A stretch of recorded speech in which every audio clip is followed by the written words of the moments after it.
ఎవరు అనుమానించినా భరించాను, ఎవరు అవమానించినా సహించాను, ఎవరు ప్రేమించినా తలుంచాను. పోలీసులకు దొరకకుండా తప్పించుకున్నా తిరిగి రావడానికి కారణం ఒకటే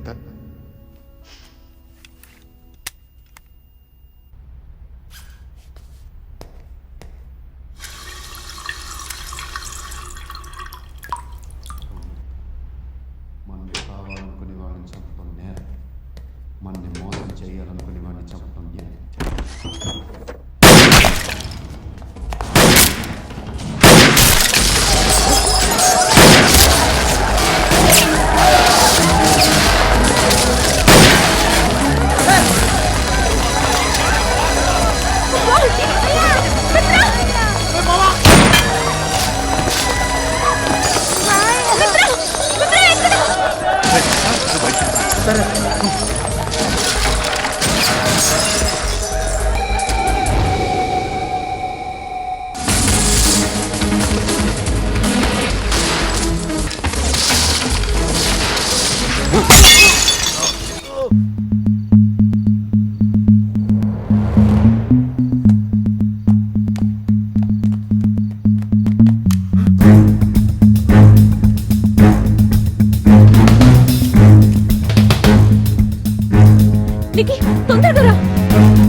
హలో బావా,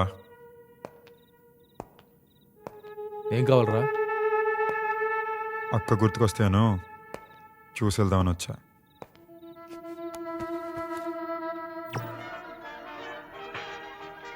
సండే ఈవినింగ్ కదా, అందరినీ బయటికి పంపించి ముచ్చటకి బాగానే ఎంజాయ్ చేస్తున్నారు. రాయ్ బయటికి వెళ్ళు, చెప్పేది నీకే, బయటికి వెళ్ళు. బయటికి వెళ్ళరా ఎదవా. ఏం కాదు, ఊరుకోండి. ఏంటి బావా నువ్వు కూడా ఎంత స్టెప్ ఇన్లో అయితే మాత్రం మరీ అంత మర్యాద లేకుండా నన్ను మాట్లాడేది. నువ్వు సైకియాట్రిస్ట్వేగా, నన్ను పేషెంట్లా ట్రీట్ చేయాలి, సరేనా? హలో అక్క, అక్క అక్క ఏరా మిస్ అయ్యావా? చిన్న చిన్న అయితే విను, 5 నిమిషాల్లో మీ అక్కని అడ్డొస్తే నీ బావని వేసేస్తా, మిస్ అవ్వకుండా. చిన్న అక్కనే చేయొద్దు. చిన్నప్పటి నుంచి నా గుండెలో ఓ ముళ్ళుంది బావా, అది పెరిగే కొద్దీ సెప్టిక్ అయ్యి నా క్యారెక్టర్నే కొల్లబొడిసింది. అదే ట్రీట్మెంట్ కోసం అని బయలుదేరా. నువ్వు పెద్ద యాక్షన్ సెట్టింగ్లో పెరిగినోడు కాదులే బావా. ఏది ఒకసారి బాడీటీ నేను ట్రైన్ చేస్తా. ఈ బావా ఇవ్వరా.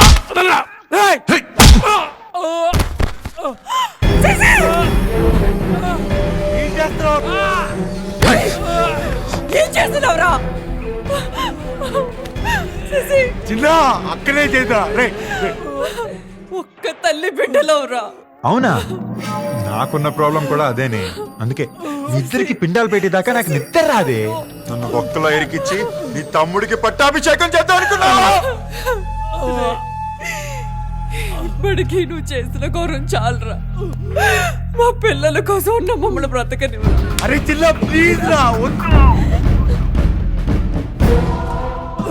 నేరం ఒకటి చేసిన 100 చేసిన క్యారెక్టర్ ఒకటే నాకు కాదు.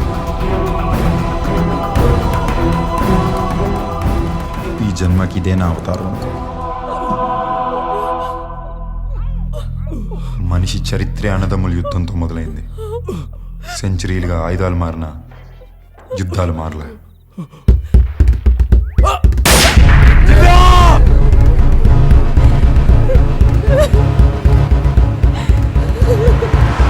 అసలు వాడు నా తమ్ముడే కాదు.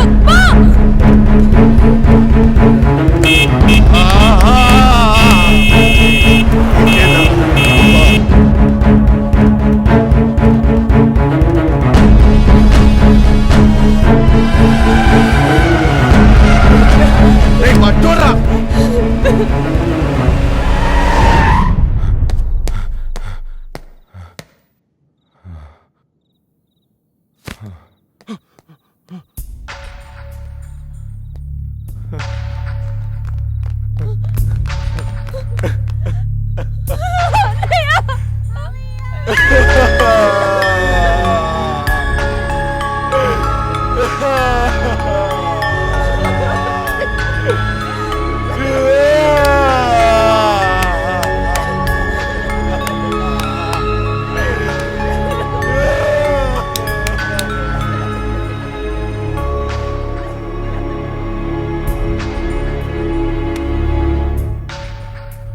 ఎట్లా అనుకుతున్నావేడు జనక? ఇంకా నీ కూతురు అల్లుడు చచ్చిన విషయం చెప్పనే లేదు. అసలు ఈ నా కొడుకా కాదా అని చూస్తున్నావు కదూ. చూడు, నువ్వు పెంచి పెద్ద చేసిన పైసాచి కాని చూడు. అబ్బ విసిరి పడేసిన కొడుకులో తన్నుకొచ్చే